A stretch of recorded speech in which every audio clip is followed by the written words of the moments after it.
Boa tarde! Começa agora o Conexões dessa segunda-feira, dia 26 de maio. Hoje nós vamos te falar mais uma vez sobre violência nas escolas brasileiras. E também temos informações sobre um programa que oferece auxílio para o pagamento de aluguel de pessoas em vulnerabilidade social. Vem com a gente, o programa já está no ar.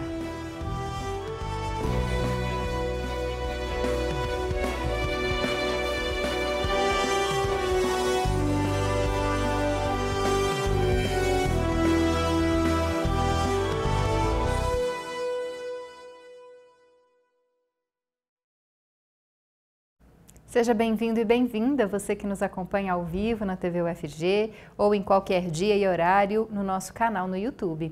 Eu sou a Camila Maia, uma mulher cis, de pele clara, tenho cabelos escuros, longos e lisos e olhos castanhos claros. À minha esquerda está o professor Diego Barbosa, que faz a interpretação para Libras. Ele se descreve como um homem de pele clara, com cabelos e olhos castanhos e barba cheia. Nós dois estamos de pé e atrás está o cenário do Conexões. Em tons de azul claro, cinza e vermelho. Há uma tela bem no centro, onde agora está o nome do programa. E daqui a pouco será nesta tela que vai aparecer a nossa entrevista de hoje e também os nossos conteúdos de vídeo. Bom, mas para começar, a gente vai para o nosso giro com informações nacionais e internacionais. A Ucrânia afirmou que a Rússia realizou, entre domingo e segunda-feira, o maior ataque com drones desde o início da guerra, há mais de 3 anos. Segundo o porta-voz da Força Aérea Ucraniana, foram lançados 355 drones de fabricação iraniana.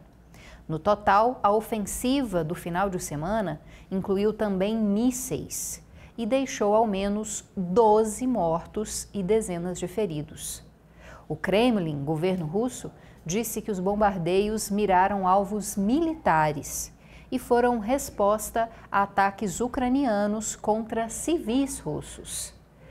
Por causa dessa situação, até o presidente dos Estados Unidos, Donald Trump, chamou Vladimir Putin de louco e criticou os atuais ataques.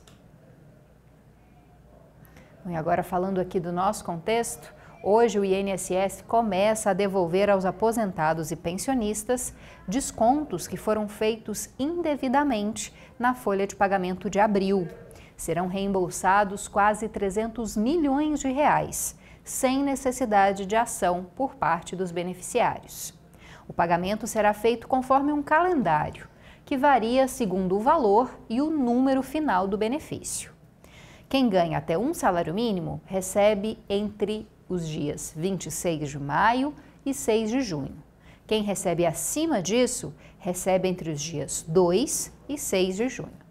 Por os outros descontos realizados anteriormente, e esses descontos que não foram reconhecidos pelos beneficiários, essas pessoas devem informar o INSS pelo aplicativo Meu INSS ou pelo telefone 135, como a gente já falou aqui no Conexões. Você tem que informar que o desconto foi indevido para assim o INSS acionar as empresas que fizeram esse desconto. Bom, a partir do dia 30 desse mês, as agências dos Correios também passam a fazer esse atendimento presencial para consultas sobre os descontos e orientações para como pedir de volta o dinheiro retirado indevidamente. Mas o INSS alerta que é preciso ter cuidado contra os golpes e reforça que o contato oficial é feito somente pelo aplicativo Meu INSS e pelo telefone 135 e a partir do dia 30 nas agências dos Correios. Bom, e agora falando de saúde, o número de casos de sífilis no Brasil tem crescido de forma preocupante, principalmente entre os homens jovens. Segundo o Ministério da Saúde, em 2023 foram registrados mais de 146 mil casos da doença nessa população, o que representa quase 38% das notificações em todo o país. A sífilis é uma infecção sexualmente transmissível, tratável com antibióticos, mas que pode causar complicações graves se ela não for diagnosticada a tempo. e ela pode causar complicações principalmente em mulheres grávidas. A principal forma de prevenção é o uso de preservativos. E os especialistas alertam para a importância do diagnóstico precoce, que ajude a interromper a cadeia de transmissão da doença e também que ajude a evitar consequências mais sérias. A sífilis pode causar transtornos neurológicos, cegueira e até a morte se não for tratada. Bom, por isso é importante ficar atento a feridas na região genital e sempre que possível fazer o teste de sangue oferecido de forma gratuita para você descobrir, se tem essa doença e já começar o tratamento.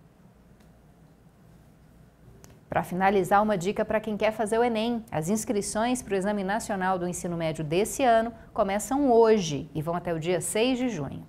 Os interessados devem se inscrever exclusivamente pela página do participante, no site oficial do INEP. A taxa de inscrição é de R$ 85 e ela pode ser paga até o dia 11 do próximo mês. Esse pagamento pode ser feito por boleto, Pix, cartão de crédito ou débito em conta, dependendo do banco. As provas do Enem serão aplicadas em 2 domingos, nos dias 9 e 16 de novembro. E essa prova é a principal porta de entrada para o ensino superior no Brasil. É por meio do Enem que programas como o SISU, o ProUni e o FIES distribuem as suas vagas. Bom, e o Conexões volta a falar sobre saúde mental dos trabalhadores. Isso porque esse tema agora deve se tornar uma prioridade para as empresas brasileiras, a partir de hoje, inclusive. Essas empresas têm um ano, a partir do dia 26 de maio, para se adaptar às novas exigências do governo federal e fortalecer ações de prevenção e segurança no ambiente de trabalho. Durante esse período, a mudança terá caráter apenas educativo e de orientação também, sem aplicação de multas. Bom, só para você entender por que isso acontece, em agosto do ano passado, o Ministério do Trabalho e Emprego determinou que as empresas brasileiras passassem a incluir a avaliação de riscos psicossociais na política de segurança do trabalho. Isso por causa do aumento de afastamentos registrados por estresse, ansiedade e burnout. Para falar mais sobre esse assunto, a gente conversa agora com o Glaucio Vieira, que é engenheiro de segurança do trabalho e já aparece aqui de forma remota para conversar com a gente. Olá, Glaucio, obrigada pela sua presença. Peço que você se descreva fisicamente para o nosso público cego e de baixa visão. Olá, boa tarde, tudo bem? Meu nome é Glaucio Vieira, sou um homem de pele clara, 1,70 m de estatura, cabelos lisos, castanhos, com os olhos da mesma cor. Bom, para a gente começar, o que as empresas devem ter como foco nessa política de atenção à saúde mental, como risco aí dentro da segurança do trabalho, e como que as empresas devem prevenir e tratar esses casos a partir de agora? Perfeito. A aplicação das normas regulamentadoras ela é de caráter obrigatório. Então, ou seja, todas as empresas que admitem trabalhadores como empregados devem se atentar no que as normas vêm regulamentando. Então, é preciso definir os deveres de cada esfera, tanto dos empregadores quanto dos trabalhadores também, em relação à segurança do trabalho. Então, é necessário agora que a gente introduza uma avaliação de risco como parte integrante da documentação. E aí a gente está falando sobre as documentações do PGR, por exemplo, que fala sobre o programa de gerenciamento desses riscos. Então, é necessário que as empresas consigam identificar, avaliar e controlar esses riscos psicossociais, incluindo, aí no caso, riscos físicos, químicos e econômicos e também agora com ênfase no psicossocial. A NR1, na verdade, ela vem reconhecendo esses riscos psicossociais como parte do ambiente de trabalho. São fatores relacionados à organização do trabalho, cultura organizacional, sobre a carga mental, pressão por produtividade, o assédio moral também, uma jornada de trabalho, entre outros fatores que possam afetar a saúde mental e emocional dos nossos trabalhadores. Bom, Glaucio, a gente sabe que a saúde mental ainda é um tema um pouco polêmico em certos sentidos, principalmente no mercado de trabalho. Muita gente tem receio ou vergonha de dizer que está sofrendo, de questões de saúde mental, prefere esconder isso com medo de ser estigmatizado, de ser até demitido. Existe alguma orientação em relação a isso para que esses trabalhadores se sintam mais abertos a falar sobre isso, encorajados a falar sobre isso e que busquem também, claro, tratamento? Então, a própria NR1, ela não estabelece como deverá ser feito esse trabalho, né, de mapeamento. Ela não fala como a gente deve fazer, startar esse inventário, né? Ela fala que a gente precisa desenvolver algumas ferramentas. Então, acredito que os meios mais fáceis e acessíveis aí para os funcionários seria a aplicação de um questionário simples, onde as pessoas consigam ali descrever de forma anônima, né, se ela está passando por uma situação de assédio, de estresse, o ambiente está influenciando nisso aí, ou a criação de um canal de denúncia também, para que ela consiga estar participando e assim ela ter voz dentro da empresa. E o intuito da aplicação dessas ferramentas é que depois as empresas consigam fazer uma triagem, montar ali seus indicadores para que possam entrar no plano de ação. E para a gente orientar não só sobre o que as empresas devem fazer, mas se você puder passar também uma orientação para o nosso público, né? Como aí engenheiro de segurança do trabalho, o que é importante a gente ter em consideração na nossa saúde mental para perceber se a gente está tendo alguma questão relacionada ao trabalho, como burnout, por exemplo, né, que é muito falado e que tem aumentado nos últimos anos. O que o profissional deve ficar atento, em que momento que ele deve procurar ajuda ou que ele deve reportar isso para um superior? Acredito que a maior dificuldade hoje é a aceitação. É a pessoa aceitar que ela está passando por aquela condição, né? Que seja de estresse, que seja de ansiedade. Este talvez seja o maior tabu, justamente pelo fato de, às vezes, ela até passar por uma situação constrangedora de discriminação, né? Enfim. Então, para os profissionais da área de segurança do trabalho, a gente precisa, na verdade, entender um pouquinho mais para o assunto, buscar mais. A gente ganhou esse prazo aí de 12 meses, porque agora a gente vai entrar nesse período de adaptação, nesse período agora de ajustes.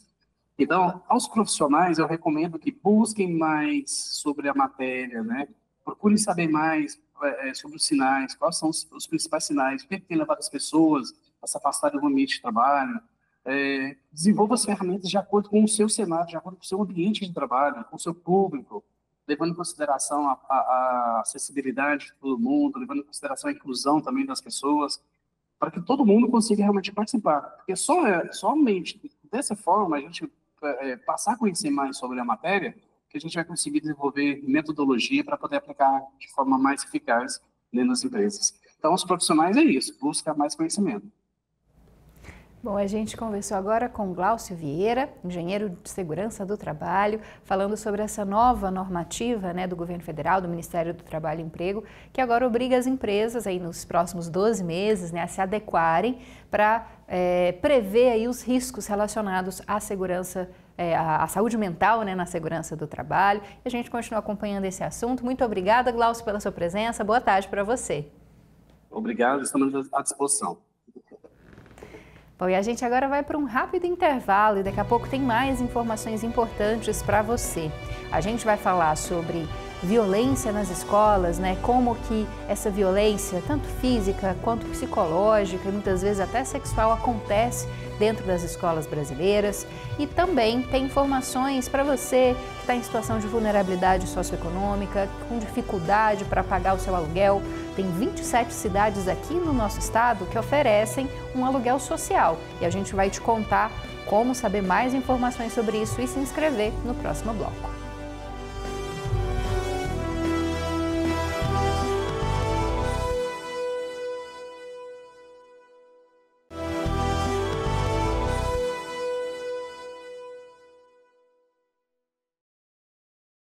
Estamos de volta com Conexões dessa segunda-feira e mais uma vez a gente fala aqui no nosso programa a respeito da violência nas escolas brasileiras. Bom, e elas têm registrado cada vez mais casos de violência. Um levantamento do Ministério da Educação mostra que no prazo de 10 anos, mais de 60 mil vítimas foram identificadas. E quem vai contar mais informações para a gente sobre esse assunto é a Janaína de Oliveira, que voltou das férias e já traz esse assunto para a gente bem importante. A maior parte dos casos envolveu violência física contra meninas negras e o agressor era um amigo ou conhecido da vítima. Bom, meu nome é Janaína de Oliveira, sou uma mulher negra de pele clara, meus olhos são castanhos, Meus cabelos são castanhos, cacheados e hoje estão presos em um coque. Voltando. Só em 2023, o país registrou mais de 13 mil casos de violência dentro das escolas. Destes, 16% eram violências autoprovocadas. O restante envolveu 2 ou mais pessoas. Situações de violência física foram as mais frequentes. Logo depois, vêm os registros de violência psicológica ou moral. E, em seguida, violência sexual.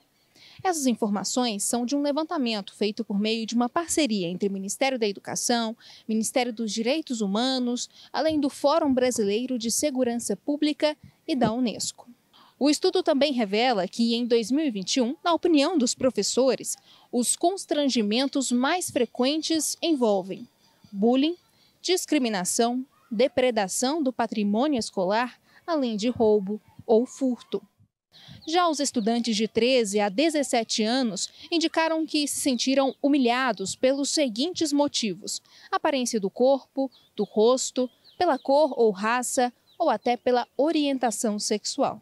Bom, no prazo de 10 anos, entre 2013 e 2023, foram registrados mais de 60 mil casos de violência dentro das escolas brasileiras. Devolvo para vocês. A gente agradece essas informações e sempre, nos preocupamos com educação e também com combate à violência. A gente deve continuar falando ainda sobre esse assunto nos próximos programas. Bem, agora uma dica para você que mora aqui em Goiânia ou na região metropolitana e precisa descartar aquela televisão antiga ou pilhas usadas e lâmpadas queimadas. A Companhia de Urbanização da cidade oferece um serviço gratuito e acessível para o descarte correto de eletrodomésticos inservíveis, que não servem mais. Existe um ponto de entrega voluntária no setor Bela Vista. O espaço fica disponível todos os dias da semana, das 7 da manhã às 10 da noite. E ele fica na Rua 3, com a Avenida T14, no setor Bela Vista. Bom, não precisa fazer nenhum agendamento ou qualquer tipo de burocracia para poder fazer esse descarte correto. É só chegar lá nesse horário. A ação é voltada exclusivamente aos moradores aqui, da capital, e faz parte das políticas de sustentabilidade e cuidado com o meio ambiente, que foram implementadas pela Prefeitura de Goiânia. Bom, e agora sim, a nossa dica para quem está precisando de uma ajuda para pagar o aluguel, está em situação de vulnerabilidade socioeconômica. As inscrições para o programa Para Ter Onde Morar, Aluguel Social, estão abertas até o final desse mês, viu? Então você pode conferir aí quais cidades e quantas vagas são oferecidas pelo site, que a gente vai te contar agorinha no conteúdo que a gente produziu especialmente para você. Rodou. São ofertadas mais de 6 mil vagas para famílias com dificuldades para arcar com aluguel. O programa oferece benefício de R$ 350 mensais por até 18 meses, ou seja, 1 ano e meio. Podem concorrer às vagas moradores de 27 cidades, como Goiânia, Aparecida, Cachoeira Alta e 3 Ranchos. O prazo para as inscrições vai até o dia 31 de maio, e elas podem ser feitas por meio do aplicativo Aluguel Social ou pelo site goias.gov.br/AGEAB. Vou até pedir para deixar essa tela aqui para a gente, só para dizer mais uma vez sobre o site que você pode acessar para tentar encontrar informações, todas as cidades que são ofertadas no aluguel social. Você procura... deu algum probleminha? Bom, vou tentar ver se eu me lembro o site, eu não sei se vou lembrar de cabeça, mas você procura por AGEAB, eu me esquecendo. Vou procurar aqui no meu celular, que eu acho que fica mais fácil para eu falar para vocês, galera?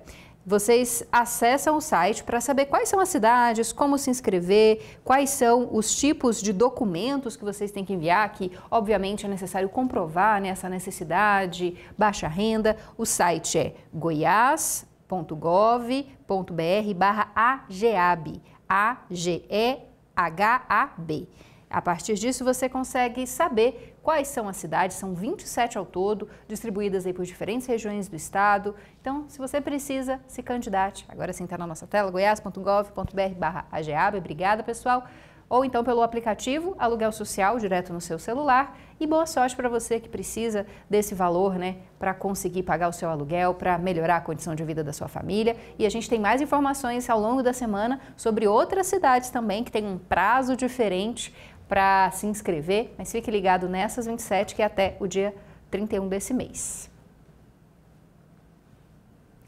Bom, e agora a gente termina o nosso programa falando sobre cultura. A Vila Cultural Cora Coralina cedia a exposição Floresta Invertida, do artista visual Erasmo Gama.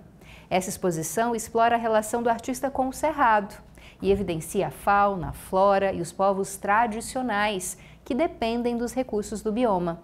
A mostra fica em cartaz, aberta à visitação, até o dia 15 do próximo mês.